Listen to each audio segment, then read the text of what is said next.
안녕하십니까. 자, 오늘은 매우 중요한 소식 하나를 여러분께 전달해 올리겠습니다. 북한이 핵실험을 하면서 어떤 재앙을 일으켰는지 우리가 전혀 아는 바가 없습니다. 북한 전략센터가 최초로 핵실험과 관련된 어떤 사람들을 어떻게 죽였는지에 대한 조사 사업에 돌입을 했습니다. 자, 아직 시작 단계인데 풍계리에서 오신 분들 한 10명 정도를 저희가 인터뷰를 하는 과정에 저도 참여를 해가지고 얘기를 들어보니까 이건 정말 눈물, 비통함, 슬픔 이런 것이 없이는 도저히 들을 수가 없습니다. 어떻게 하늘 아래 이런 끔찍한 재앙이 일어났는데 이렇게도 무관심할 수가 있는지, 그리고 대한민국 정부는 북한에서 핵 피폭을 당해가지고 목숨 걸고 탈북한 사람들에 대해서 땡전 한 푼 추가 비용을 주지 않는지 너무나 진짜 저는 이상합니다. 지금 자, 우리가 인터뷰하는 과정에서 왜 북한의 그 핵실험을 하면서 엄청난 피해를 입은 1차, 2차, 3차 가해자들이 있는지에 대해서 간단하게 여러분께 설명을 좀 해드리겠습니다. 여기가 지금 만탑산입니다. 만탑산이고 이 밑에 이 골짜기가 바로 북한이 6차례 핵실험을 했다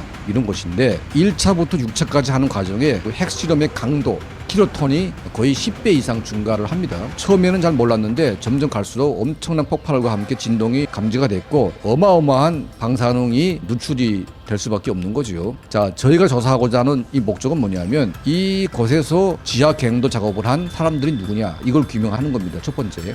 이 목적으로 시작했는데 이건 1차고 2차가 이제 바로 여기서 흘러내려간 물을 마시면서 여기서 미역을 감던 청소년들, 아이들, 이 물을 통해서 농사를 지었던 많은 사람들, 이런 사람들이 어마어마하게 죽음을 당하고 있다는 이 현실을 우리가 저도 인터뷰를 하면서 피부로 느끼게 됐습니다. 그러니까 일반 국민들은 그냥 풍계리에서 핵실험을 했으니까 뭐 방사능이 어떻게 유출되는 건 사실이겠지만 어떤 피해가 났는지 전혀 알 수가 없지 않습니까? 저희가 인터뷰를 지금 시작을 했는데 일단 첫 번째는 뭐냐면 외부에서 이 핵실험장에 노력이 동원된 사람이 없다. 그냥 경비대가 있었고 경비대는 지키는 사람들이고 일하는 사람들은 아닙니다. 단 한 명도 이 풍계리를 통해서 일반 근로자들이 핵실험 갱도를 파기 위해서 동원된 사람이 없다. 그러면 누가 팠냐? 바로 이 인근에 있는 정치범 수용소. 자, 여기가 화성 수용소인데 이게 규모가 엄청납니다. 여기에 지금 표시가 된 것이 이제 화성 수용소 지역인데 여기에 거의 뭐 한 3만에서 5만, 최대 10만까지 있다는 말도 있습니다. 자, 여기서 뽑혀인 청년들이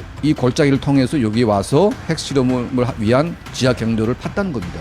94년도에 망명한 안명철 대표가 처음으로 이 만탑산에 정치범 3,000명이 이동해서 갱도 공사를 시작했다. 그런데 단 한 명도 돌아온 적이 없다. 그러니까 92년도에 1차로 간 얘기입니다. 자, 그때는 핵실험을 안 했기 때문에 방사능 오염 없이 그냥 그 일을 했는데 노동 강도 때문에 죽었는지 아니면 비밀 보장 때문에 죽었는지 모르겠지만 단 한 명도 살리려 보내지 않았다는 겁니다. 그러니까 핵실험을 하고 계속 죽을 때까지 일을 시켰다는 얘기인데 1차 핵실험 때부터는 여기가 방사능이 오염됐기 때문에 피폭이 바로 됩니다. 그러면 노동력이 상실됩니다. 1차가 3,000명이라면 2차부터는 5,000명, 6,000명, 10,000명까지 배가 될 수 있는데 아무리 적게 잡아도 1차 핵실험을 할 때마다 동원된 인력을 우리가 추산해 보게 되면 최소한 5만 명 이상이 동원돼서 방사능에 번복이 됐고 다 비참한 죽음을 맞이했다고 저는 보고 있는데, 그래서 1차로 피해를 본 사람들이 바로 정치범 수용소의 수감자들이다. 이걸 저희가 규명을 하려고 합니다. 여기서 생존한 사람은 단 한 명도 없습니다. 하지만 여기에서 경비를 선 사람들, 그리고 이 풍계리에서 경비대와 교류했던 사람들, 그리고 이 지역에 살았던 사람들 우리가 100명 이상을 인터뷰를 하게 되면 누가 여기서 일을 했는지를 규명할 수가 있는 거죠. 이게 1차 피해자입니다. 자, 두 번째는 뭐냐면 이게 풍계리에서 핵실험을 하고 나서 여기가 골짜기가 있는데 여기에 물이 있습니다. 물이 흐릅니다. 자, 이 물이 방사능이 번복이 된 물입니다. 10년 이상 핵실험을 하면서 10 몇 년 동안 방사능이 쭉 흐르는데, 자, 원래는 이 골짜기 물이 7수 이상이라서 산천어가 살았다고 합니다. 산천어가 많아가지고 길주 시민들이 여기서 잡은 산천어를 갖다가 팔고 생계를 유지했던 그런 분들이 많다고 하는데 핵실험 이후에 산천어가 완전히 멸종됐다고 합니다. 더 이상 산천어가 한 마리도 없다. 두 번째, 이 골짜기 뭐 뱀거리라고 할 정도로 어마어마하게 뱀이 많았다고 합니다. 핵실험 이후에 뱀이 단 한 마리도 안 나왔다고 합니다. 그러니까 산천어가 사라지고 뱀이 사라진 것은 방사능 때문에 멸종한 거죠. 이런 동물들이 멸종할 정도면 사람은 무사하겠습니까? 그래서 이 물이 내려오는 바로 이 골짜기들 쭉 내려보다 보게 되면 여기가 풍계리라고 하는 마을입니다. 풍계리가 1차 타격을 받았겠죠. 여기에는 100가구 이상 살고 있는 것으로 보이는데 이 풍계리 마을은 거의 사망자가 반 이상 나왔다고 합니다. 이 물이 쭉 내려가서 마을들이 있죠. 다 강 주변에 마을이 있습니다. 자, 이 사람들은 이 물을 먹을 수밖에 없어요. 물을 어디서 먹습니까? 그러니까 방사능에 오염된 물을 100% 먹을 수밖에 없는데 쭉 내려갈수록 이게 마을들이 많아지기 시작합니다. 여기 마을 있지 않습니까? 자, 이게 쭉 내려가죠. 여기 큰 마을 또 있습니다. 여기에서부터 이제 길주군이 시작되는데 길주군 초입입니다. 여기 호수가 있고 여기에는 뭐 팔프 공장 공업 용수로 쓴다고 모아놓은 물이라고 합니다. 이것도 완전히 범벅이 물이죠. 이 물이 내려와서 여기가 바로 이제 길주군 읍입니다. 자, 길주군 읍인데 이 물이 전부 다 길주군에서 살고 있는 사람들이 식용으로 쓸 수밖에 없는 그런 물인데 한 명 인터뷰할 때마다 그 가족 중에 딸, 아들, 친구 안 죽은 사람이 없습니다. 특히 젊은 사람들이 많이 죽었다고 하고 또 나이 든 사람들은 이미 처음에 다 죽었는데 거의 한 집 걸로 하나씩은 다 죽었다고 합니다. 너무나 많은 사람들이 죽어가지고 도대체 이게 뭐냐, 다 결핵이라고 하고 갑자기 위궤양이라고 하고 이상한 병명을 대는데 고치는 사람은 단 한 명도 없다고 합니다. 평양으로 올라가고 싶어도 평양에 올라갈 수도 없게 만들어놨다고 합니다. 자기 딸이 원인 모를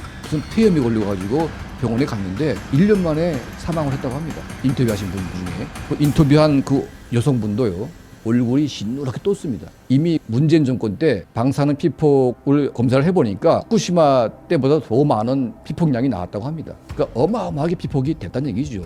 그럴 수밖에 없습니다. 6차례 핵실험을 하면서 그 핵물질을 전부 다 요가 없이 이 강물로 내려보냈기 때문에 10년간 내려온 이 방사능 오염 물질들이 이 길주군 이 전체를 덮은 거죠. 이 길주군 인구가 약 한 13만 명에 달하고 있습니다. 그러니까 일반 군에 치고는 꽤 많은 인구가 살고 있습니다. 이 길주군에서 방사능 피폭을 안 당한 사람이 없다고 합니다. 왜냐? 다 이 물을 먹고 살았기 때문에. 이 물뿐만이 아니라 공기로 날아오고 여러 가지 형태로 방사능이 누출이 되고 있는 거죠. 그리고 이제 이 물이 내려가서 바다로 갑니다. 이 바다로 가서 나오는데 이 하구는 정말 넓은 땅이 있습니다. 이 땅에서 나오는 모든 곡식이 전부 다 방사능에 오염되지 않았겠습니까? 일본 후쿠시마 앞바다가 문제가 아니라 바로 북한 동해가 문제입니다.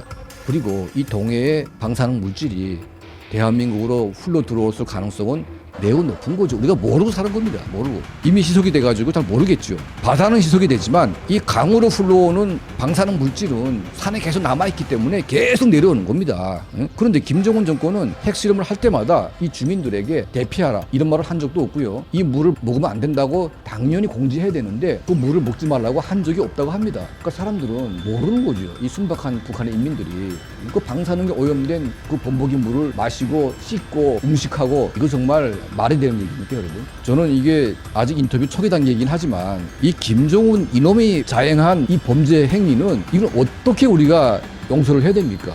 이 길주 사람들은 그냥 뭐 일부에 불과하죠. 물론 다른 지역도 다 피해를 받겠지만 이 길주군 전체는 완전히 핵에 의한 재앙 지역이 됐고 이 지역 사람들은 살아있어도 산 게 아닙니다. 다 몸이 아프고 다 몸이 그냥 이상해지고 기형아 나오고 다 죽어가고 있습니다. 지금. 이름에도 불구하고 더불어민주당의 국회의원들은 일본 후쿠시마 원전에 달려가가지고 거기에 관심을 가지고 있지 않습니까? 후쿠시마가 문제가 아니라 바로 풍계리가 문제입니다. 풍계리가. 자, 우리 평양 24시 또 북한 전략센터는 이번에 조사 사업을 시작해서 1차로 집단 학살, 그러니까 정치범 수만 명을 동원해가지고 핵실험장으로 몰고 가서 거기서 이제 떼죽음 시킨, 이거는 완벽한 반인륜 범죄 집단 학살입니다.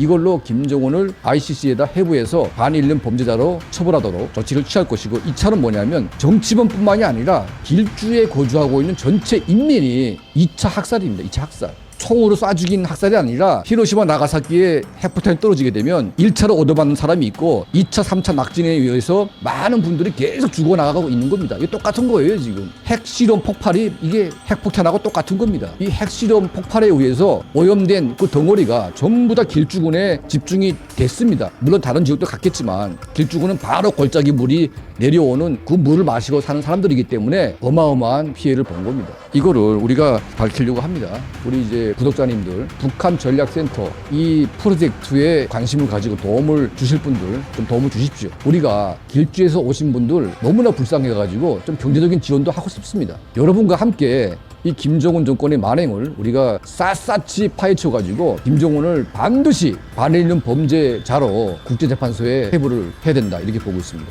자, 우리가 인터뷰를 하면서 추가 정보가 나오게 되면 또다시 저희가 방송을 통해서 여러분께 말씀을 올리겠습니다. 자, 오늘은 풍계리 지역을 우리가 다시 한번 되새기면서 이 김정은 정권의 만행이 정말 얼마나 끔찍한지 다시 한번 상기를 시켜드립니다.